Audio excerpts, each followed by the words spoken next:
Segregation है society में, वो जो महिला वर्कर है वो काम भी कर रही है, घर का काम भी कर रही है, यहाँ पर भी काम कर रही है, और उसे घर जाकर भी काम करना है। उसे कोई खाना बना हुआ नहीं मिलेगा, कपड़े धुले हुए नहीं मिलेंगे, उसको काम करना ही पड़ेगा। और जो उसके मेल काउंटर पार्ट है उसकी बजाय मेल पार्टनर की बजाय वो ज्यादा काम कर रही है, फिर भी उसकी मजदूरी जो है वो उनसे काफी कम है। अगर एक मेल वर्कर को मजदूर को 700 रुपए मजदूरी मिलती है तो फीमेल वर्कर को उसके बदले 600 रुपए ही या 650 रुपए की मजदूरी मिलती है कि आप काम कम करते, जबकि वो उससे ज्यादा काम कर रही है। हमारी सोसाइटी के अंदर महिलाएं जो घर का काम करती हैं उसको कोई इम्पोर्टेंस नहीं दी जाती और ये माना जाता है कि ये कोई काम नहीं है। अक्सर ऐसा कहते हैं, घर पे ही तो रहते हो, सारा दिन काम ही क्या है तुम्हारा, घर पे ही तो रहते हो, सारा दिन काम ही क्या है। ऐसे एक इंसिडेंट्स हम पढ़ते हैं।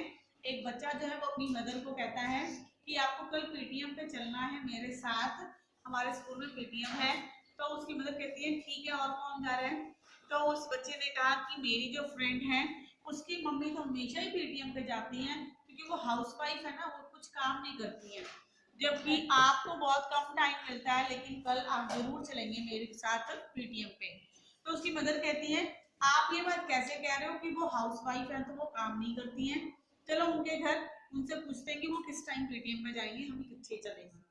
वो बच्चा अपनी मदर को लेकर अपने फ्रेंड के यहाँ पहुंचता है और उनसे जो उस बच्चे की मम्मी है वो फ्रेंड की मदर को कहती है कि देखो आप घर पे रहते हो सारा दिन, तो बच्चे कहते हैं आप काम ही क्या करते हो, आप तो कुछ काम ही नहीं करते। उन्होंने कहा हाँ मैं कुछ काम नहीं करती। तो उसके हस्बैंड आ जाते हैं जितने में, वो भी कहते हैं कि हाँ हाँ इनको काम ही क्या, ये सारा दिन घर पे ही रहती है। तो वो बच्चा XYZ मान लेते हैं, विशाल मान लेते हैं। विशाल की मदर कहती है सुमित की मदर से कि देखो आप हाउस वाइफ हो, कोई काम नहीं करते ना, तो ऐसा करते हैं आप आगे से कुछ काम ही नहीं करेंगे। तो सुमित के फादर कहते हैं हाँ हाँ ठीक है, ये कौन सा कुछ काम करती है, नहीं करेंगे तो कोई बात नहीं। नेक्स्ट डे पीटीएम है, पीटीएम से अटेंड करके जब वापिस आए, उससे अगले दिन का इंसिडेंस होता है। सुबह उसके फादर उठते हैं सुमित के और कहते हैं आज चाय मिलेगी। तो सुमित की मदर कहती है नहीं नहीं आज मैं छुट्टी पे हूँ, वो शाम नहीं करते। बोले कोई बात नहीं, फिर क्या हो गया, मैं अपने आप बना लूंगा। तो उन्होंने चाय बना ली और वो सुमित और उसकी सिस्टर को उठाना ही भूल गए। अब देर से वो बच्चे उठे तो बस छूटने का टाइम आने लगा, स्कूल बस आके हॉर्न दे रही है। तो सुमित के फादर ने कहा ब्रेकफास्ट। सुमित की मदर कहती है मैं आज छुट्टी पे हूँ, ब्रेकफास्ट तो आपने बनाना है। बच्चों ने पूछा हमारा टिफिन कहाँ है? तो सुमित के पापा कहते चलो चलो अब तो बस भी निकल गई। बोले हाँ पापा आज आपको ही हमें स्कूल छोड़ना पड़ेगा, क्योंकि अब हमारी बस मिस हो गई है। ऑफिस जाते हुए फादर स्कूल छोड़ते हैं और बच्चे पूछते हैं हमारा लंच। तो फादर कहते हैं ये लो 10 रुपीज, स्कूल में ही कुछ खा लेना। बच्चे कहते हैं ओके, लेकिन मम्मी के सलाद में तो पराठे मिलते हैं, सुबह मम्मी पराठे पैक करके देती हैं। देन शाम को बच्चे घर वापस लौटते हैं और सुमित के फादर जो है वो भी घर लौटते हैं।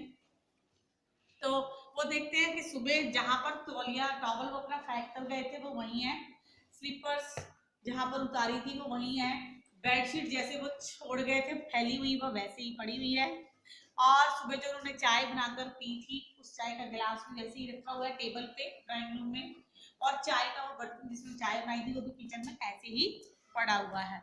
तो वो आके कहते हैं चाय। तो सुमित की मदर कहती है मैं तो छुट्टी पे हूँ। उन्होंने कहा कि आपने आज घर का ख्याल कर रखा है? तो सुमित की मदर कहती है आज क्योंकि मैं छुट्टी पे थी तो मैंने मेड को भी छुट्टी दे दी है, और क्योंकि हम कुछ करते नहीं है तो ये काम तो आपको ही करना है। और वो फिर सुमित के फादर जो है वो परेशान हो जाते हैं, कहते ओ ये क्या मतलब है? वो कहते नहीं आपने ही कहा था ना कि हम कुछ काम नहीं करते, और प्लीज ब्रेक खाना जो रात का है ना वो जल्दी बना लेना टाइम से, क्योंकि आपके अंकल आंटी भी आ रहे हैं रात को हमारे यहाँ डिनर पे, आपने पहले ही प्लान किया हुआ था उनके आने का प्रोग्राम, तो वो भी आएंगे, इसलिए 2 लोग 4 लोग वो भी हैं तो उनका भी खाना आपने ही बनाना है। तब तो उनको रियलाइज हुआ कि नहीं मम्मी अगर घर पे रहती है तो भी कितना सादा काम करती है। अगर कोई किसी की मदर हाउस वाइफ है तो आप ये नहीं कह सकते वो कोई काम नहीं करती।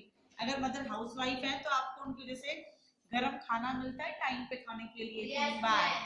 आपको घर मेंटेन मिलता है, साफ सुथरा, कपड़े साफ सुथरे मिलते हैं, धुले हुए, प्रेस करे हुए टाइम पे, और वो आपको आपके स्कूल के काम में हेल्प करती हैं, आपकी बाकी चीजों में हेल्प करती हैं, आपके लिए अच्छी अच्छी चीजें बना के देती है, जो कि वर्किंग वुमेन कई बार अपने बच्चों के लिए नहीं कर पाती, क्योंकि जब वो घर पहुंचती है तो थक चुकी होती है। ये सिर्फ शहर गांव तक ही नहीं है, शहरों में भी कोई बहुत अच्छी स्थिति नहीं है। एक लेडी जिनका नाम है मीरा मान लेते हैं हम, वो सुबह उठती है, ये गांव शहरों में भी काम करने वाली जो महिलाएं हैं वो सुबह टाइम से पहले यानी कि सूरज उगने से पहले उठती हैं, और वो बच्चों के लिए, हस्बैंड के लिए लंच पैक करती है, अपना खाना पैक करती है, घर को समेटती है, साफ सफाई करती है, उसके बाद वो भागते हुए बस को पकड़ती हैं ऑफिस जाने के लिए। और शाम और ऑफिस में भी उनको अपने जो मेल पार्टनर्स हैं, मेल जो कलीग्स हैं उनके ऑफिस में काम करने वाले जो पुरुष हैं, उनके जैसा ही परफॉर्म करना होता है, उनके साथ कंपटीशन होता है, तो उनसे भी अच्छा परफॉर्म करना होता है।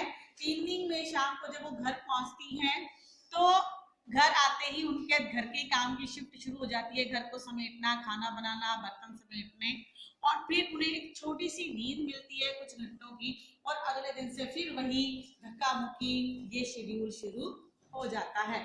तो स्थिति चाहे गांव की या शहर की, सभी जगह पर उनके साथ यही हाल है। दूसरा, जो वो घर में काम करती हैं उसके लिए उनको कोई रिस्पेक्ट नहीं दी जाती।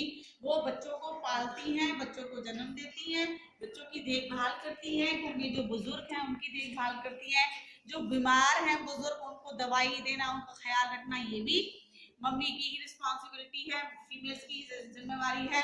फिर भी उनके काम को इतनी रिस्पेक्ट नहीं मिलती। Not even just in India, बाहर के देशों में भी यही हाल है, यूरोपियन कंट्रीज के अंदर भी ऐसा ही होता है, और या हम कहीं दूसरे देशों में भी यही चीजें हैं, और वहां पर भी महिलाओं को वो सम्मान प्राप्त नहीं है।